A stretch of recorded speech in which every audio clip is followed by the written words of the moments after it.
नमस्कार दोस्तों, मैं रवि किशन कुमार स्वागत करता हूं आपके अपने यूट्यूब चैनल रॉक इन कॉम्पिटिशन्स में। आज हम लोग डिस्कस करने वाले हैं विगत वर्ष 2014 से लेकर 2019 के मोस्ट इम्पॉर्टेंट जीके क्वेश्चन जो आईबी में अब तक पूछा गया है। यदि आप मेरे चैनल को सब्सक्राइब नहीं किया है तो कृपया चैनल को सब्सक्राइब कर बेल आइकन दबा दें ताकि मेरा वीडियो आप तक सबसे पहले पहुँच सके। तो दोस्तों चलते हैं वीडियो की तरफ बिना देरी किए हुए। पहला प्रश्न है, इंटरनेट शब्दावली में www में चौथे W से क्या तात्पर्य है। चौथे W से तात्पर्य है वॉर्म, WORM, वॉर्म, जो कि इसका राइट आंसर होगा।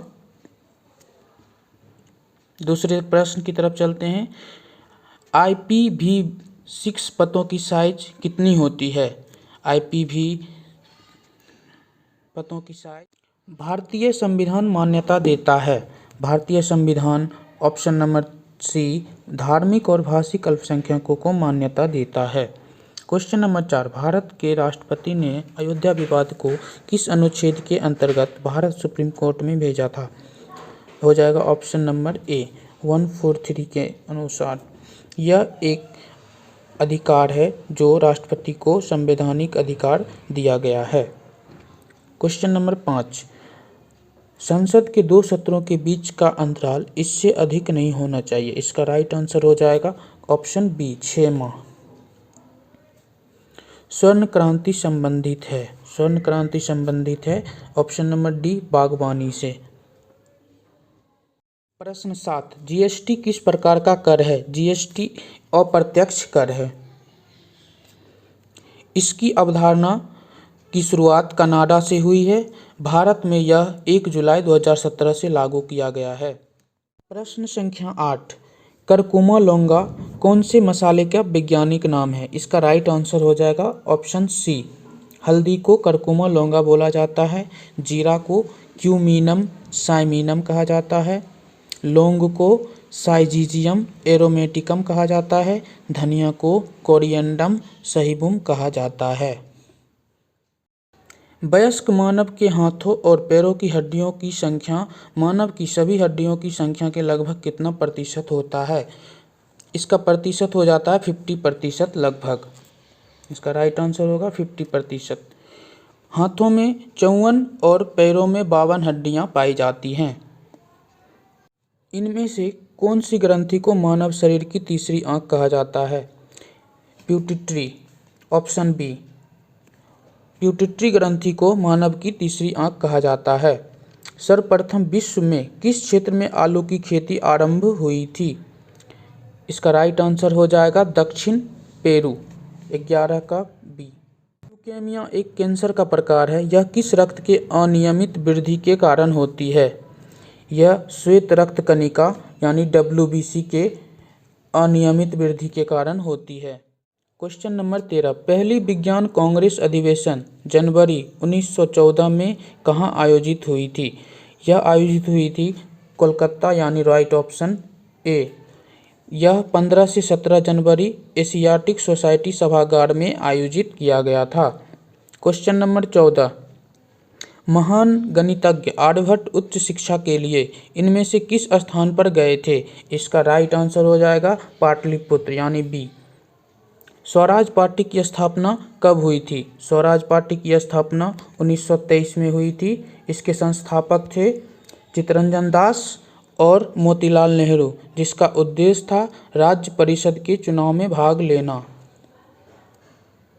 दूसरी बौद्ध परिषद कहाँ आयोजित हुई थी।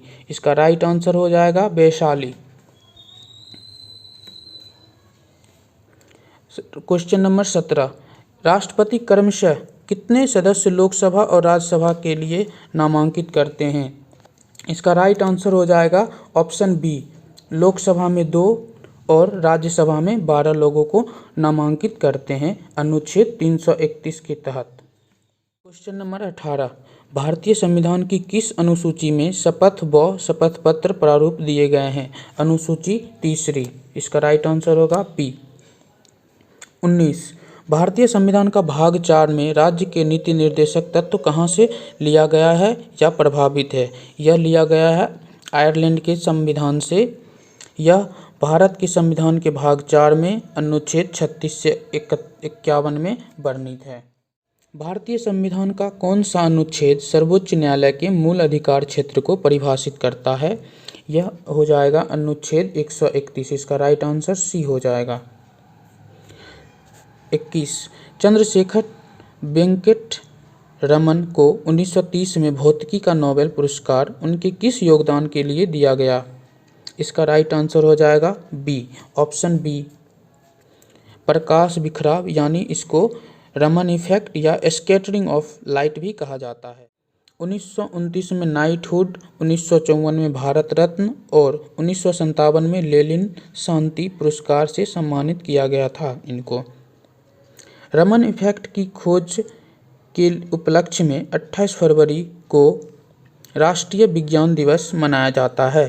क्वेश्चन नंबर 22 इनमें से कौन मानव सूचकांक की गणना में विचार नहीं किया जाता है? यह हो जाएगा राइट आंसर गृह निर्माण। क्वेश्चन नंबर 23 जनगणना के आंकड़े के अनुसार इनमें से किस महानगर की जनसंख्या सबसे अधिक है? इसका राइट आंसर हो जाएगा मुंबई। क्वेश्चन नंबर 24 जनगणना के अनुसार किस राज्य में लिंगानुपात राष्ट्रीय औसत से अधिक है? इसका राइट आंसर हो जाएगा त्रिपुरा।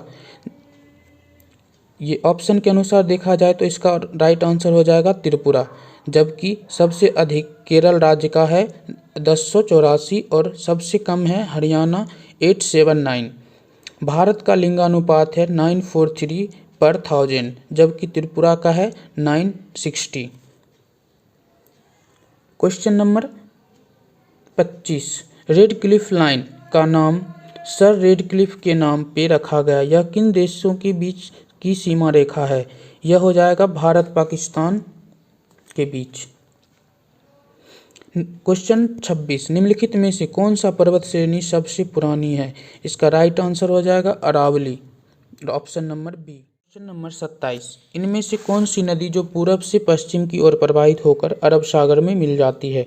इसका राइट आंसर हो जाएगा नर्मदा। यह अमरकंटक से निकलती है, इसका अन्य नाम रेवा है। इसको मध्य प्रदेश और गुजरात का जीवन रेखा भी कहा जाता है। क्वेश्चन नंबर 28 पीली क्रांति इनमें से किससे संबंधित है? पीली क्रांति तिलहन से संबंधित है, लाल क्रांति से संबंधित टमाटर, श्वेत क्रांति से संबंधित दुग्ध यानी दूध, भूरी क्रांति उर्वरक, नीली क्रांति मछली और हरित क्रांति खाद्यान्न उत्पादन से संबंधित है। क्वेश्चन नंबर 29 इनमें से कौन लोकसभा का सदस्य न होने के बाद भी उसमें भाग ले सकता है? इसका राइट आंसर हो जाएगा महान्यायवादी। क्वेश्चन नंबर 30 भारत और चीन को विभाजित करने वाली सीमा रेखा का नाम क्या है? इसको बोला जाता है मैकमोहन रेखा, ऑप्शन नंबर सी। भारत में खेतड़ी परियोजना किस धातु के अयस्क के उत्खनन के लिए प्रसिद्ध है? इसका राइट आंसर हो जाएगा तांबा। क्वेश्चन नंबर 32 निम्नलिखित स्वतंत्रता सेनानियों में से किसका उपनाम पंजाब केसरी है?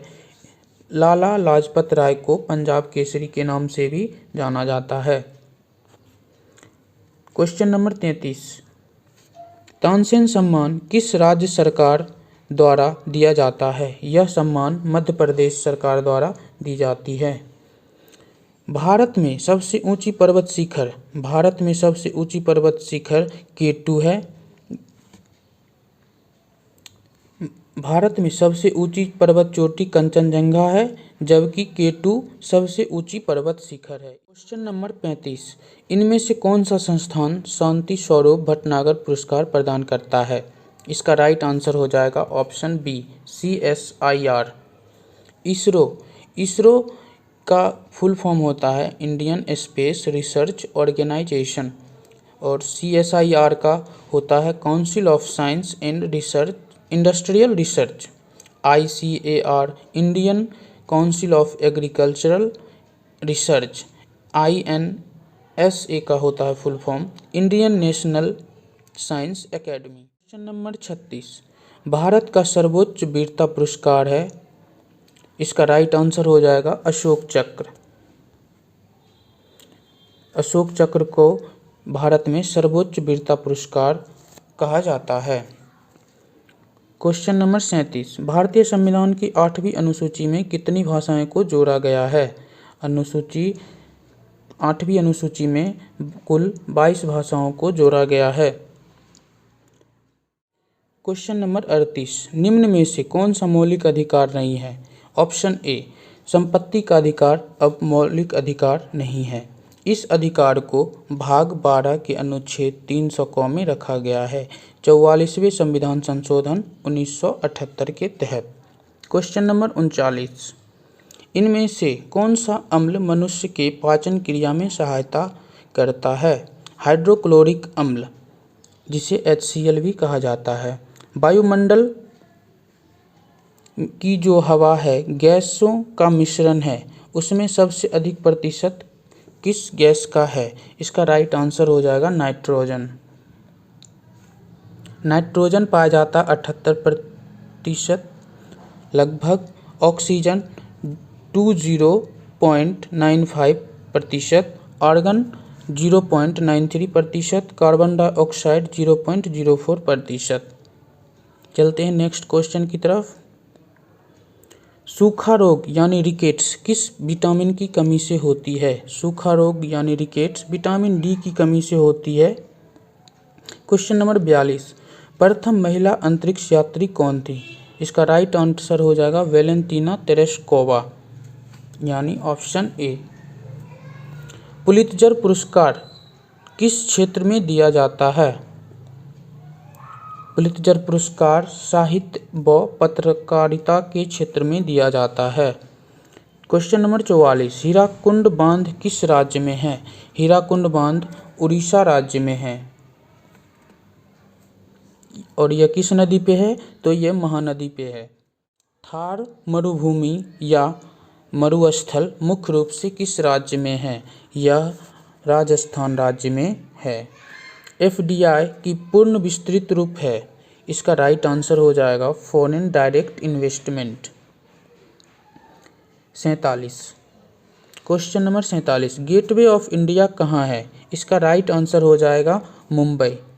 और इंडिया गेट कहाँ है? इसका राइट आंसर हो जाएगा दिल्ली।